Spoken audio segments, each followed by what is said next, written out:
Hoy vamos a hablar de una enfermedad llamada neurocisticercosis. Aunque el nombre es difícil, la idea es sencilla.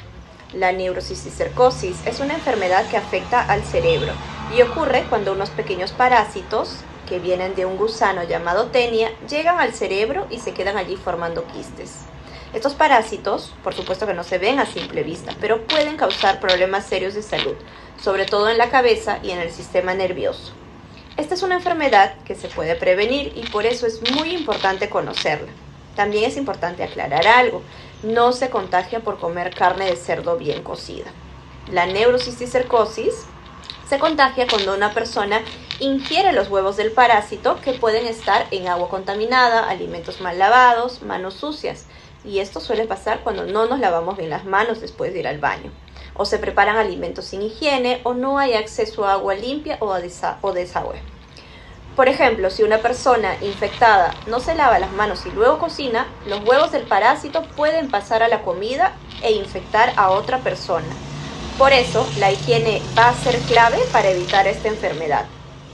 Los síntomas pueden variar según la cantidad de los parásitos y el lugar del cerebro donde se encuentren, pero suelen ser dolores de cabeza frecuentes, epilepsia, mareos, náuseas, vómitos, problemas en la visión o cambios en la conducta como irritabilidad o confusión. Muchas personas recién descubren que tienen esta enfermedad cuando presentan convulsiones, incluso sin haberlas tenido antes.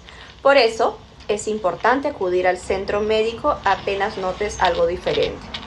La neurocisticercosis es una enfermedad grave pero prevenible, y la mejor forma de cuidarnos va a ser lavarnos bien las manos, usar agua segura, mantener una buena higiene, y ya saben que cuidar de nuestra salud y la de nuestra familia es una tarea de todos. Hablemos ahora de la población en riesgo a sufrir esta enfermedad. En realidad, esta enfermedad afecta con mayor frecuencia a las personas que viven en zonas donde no hay acceso adecuado a agua tratada, donde las condiciones de saneamiento básicos son deficientes, también donde se crían cerdos sueltos que pueden entrar en contacto con las heces humanas, y también donde la manipulación de alimentos no sigue las medidas higiénicas necesarias, ¿no? En realidad, la neurocisticercosis es más común en áreas rurales, pero también puede presentarse en zonas urbanas debido a la migración o consumo de alimentos contaminados. ¿Y cómo se diagnostica la neurocisticercosis? El diagnóstico se realiza combinando diferentes tipos de evaluación clínica y estudios especializados. Para poder diagnosticar esta enfermedad serán necesarias la tomografía computarizada o la resonancia magnética para que nos permita visualizar los quistes en el cerebro. También las pruebas serológicas, los cuales detectan anticuerpos contra el parásito, y también será importante evaluar los síntomas característicos de esta enfermedad, tales como las convulsiones, los dolores de cabeza intensos, los déficits neurológicos según la localización de los quistes, entre otros.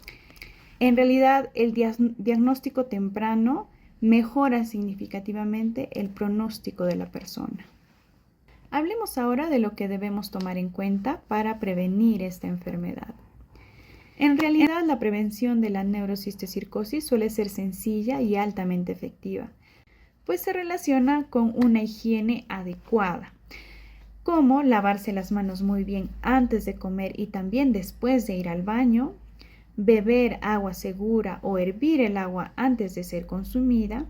Recuerden que cuando el agua rompe hervor debemos esperar alrededor de 2 a 3 minutos, pues es ahí donde las bacterias y microbios mueren.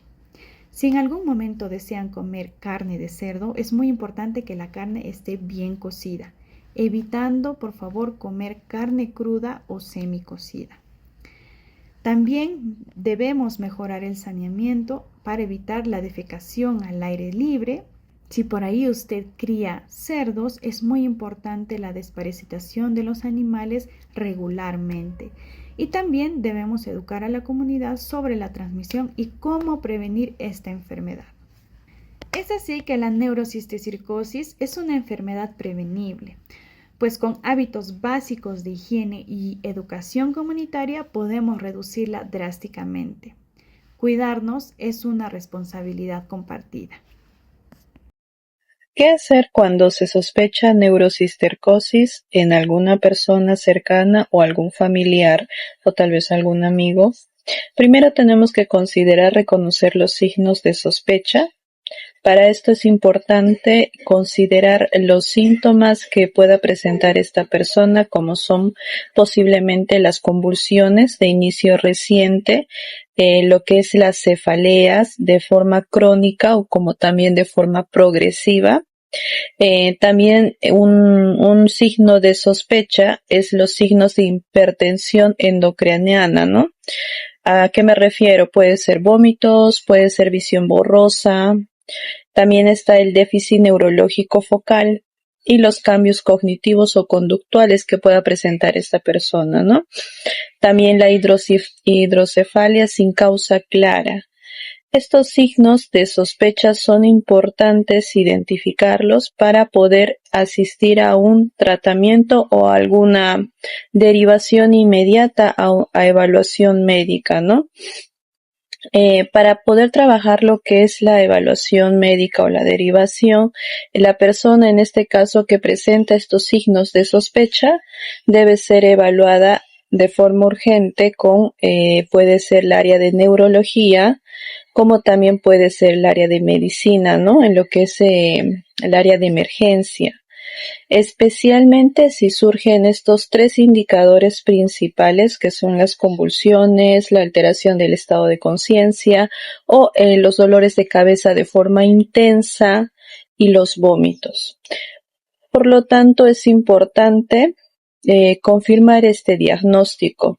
Para confirmar el diagnóstico también es necesario que sea mediante la resonancia magnética cerebral, ¿sí? Y la tomografía cerebral, ¿no? Esto para poder llegar a un diagnóstico exacto o un diagnóstico que se base en neuroimagen, no solo en el ámbito clínico.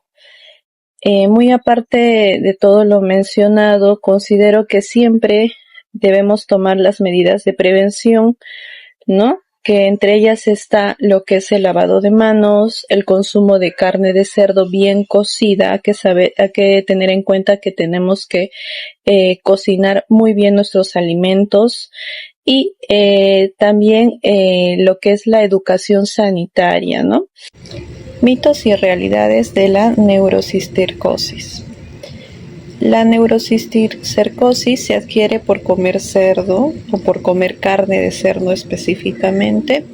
En realidad este es un mito y la realidad es que la neurocisticercosis solo ocurre al ingerir huevos de Taenia solium. De alguna otra forma se considera este un mito, ya que no necesariamente se adquiere esta enfermedad por comer carne de cerdo, ¿no? Segundo mito, que la persona que con neurocisticercosis tiene una lombriz en el cerebro. La realidad es que en el cerebro no hay una lombriz adulta, sino se le conoce como larvas, que son cisticercos, que específicamente se encuentran en el sistema nervioso central, ¿no? Y se alojan como formas larvarias. Mito número 3. Toda neurocisticercosis causa convulsiones. La realidad es que las convulsiones son el síntoma más frecuente según estadísticas de un aproximado de 70-80%, pero no son universales. ¿Qué quiere decir? Que no a todas las personas les da estos síntomas, ¿no? Pueden presentarse también síntomas como son los dolores de cabeza crónicos, como el deterioro cognitivo, el déficit neurológico focal, otros trastornos conductuales, ¿no? No necesariamente puede ser lo que son las convulsiones. El cuarto mito está relacionado al tratamiento, al consumo de albendazol, ¿sí? Se considera que ante la sospecha de padecer neurocisticercosis, se debe iniciar el tratamiento con albendazol, ¿no? La realidad es que iniciar el tratamiento sin una neuroimagen o sin un diagnóstico específico podría ser peligroso, ya que la muerte del parásito específicamente o de esta larva podría provocar lo que es una inflamación cerebral, ¿no? Y eso puede ocasionar algún edema severo o alguna crisis convulsiva, ¿no? O lo que es una hipertensión endocraniana. Hay que tomar eso en cuenta antes de iniciar un tratamiento farmacológico, ¿no? Es importante primero un diagnóstico de neuroimagen o algún diagnóstico por resonancia magnética.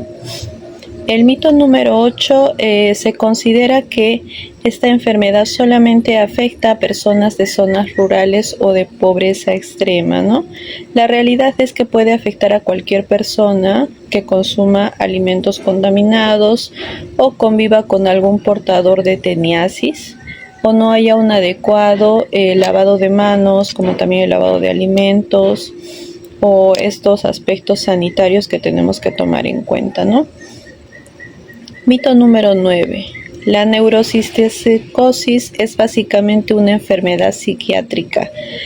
Es un mito, ya que la realidad es que la neurocisticercosis es una enfermedad neurológica estructural, ya que puede ocasionar cambios conductuales, cambios cognitivos, como también diferentes síntomas fisiológicos, ¿no? Esta enfermedad afecta en la vida diaria debido a los síntomas neurológicos que presenta. Uno de los síntomas más frecuentes son las convulsiones, que interrumpe actividades diarias, el trabajo, los estudios y genera un riesgo de lesiones. También se presenta un deterioro cognitivo. En los pacientes que presentan esta enfermedad se han visto dificultades de memoria, concentración y aprendizaje. A su vez, también se evidencian problemas psiquiátricos. Esta enfermedad puede causar depresión, ansiedad, psicosis o cambios de personalidad.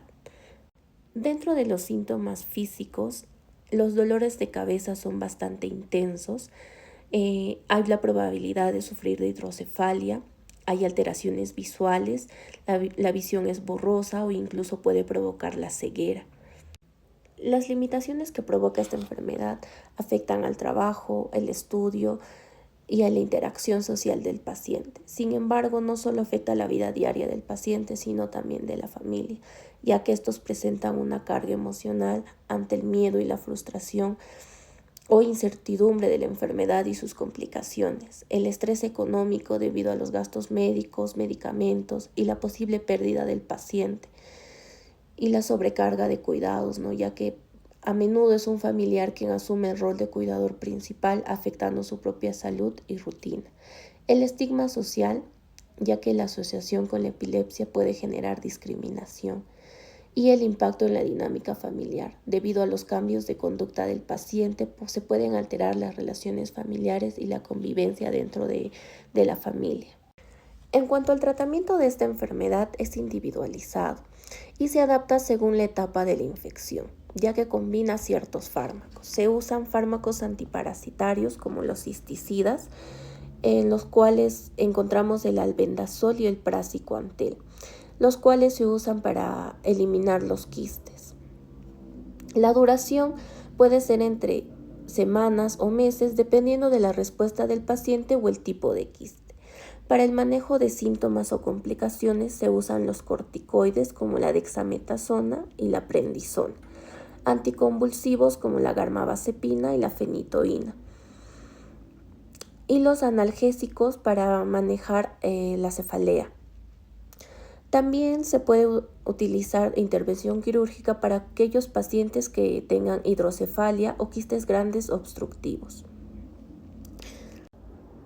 Hay que tener en cuenta que el manejo de esta enfermedad debe ser supervisado por especialistas como neurólogos o neurocirujanos en centros especializados.